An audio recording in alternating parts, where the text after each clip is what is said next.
Hi, this is Nissim. Today we're going to do a quick tip for the ComfyUI from the tip series about dragging in the viewport.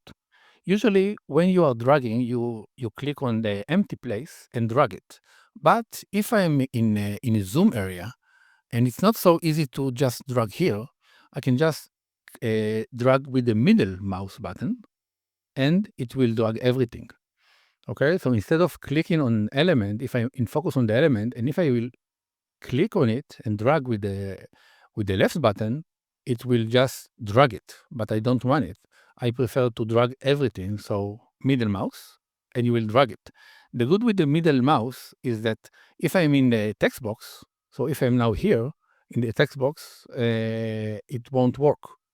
You see, I cannot drag with the left mouse button, but if I'm dragging with the middle mouse, it will just drag from anywhere. Okay.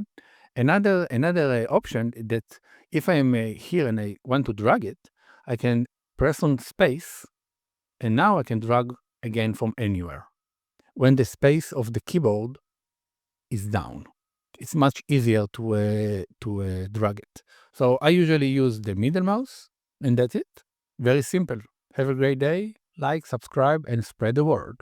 Bye.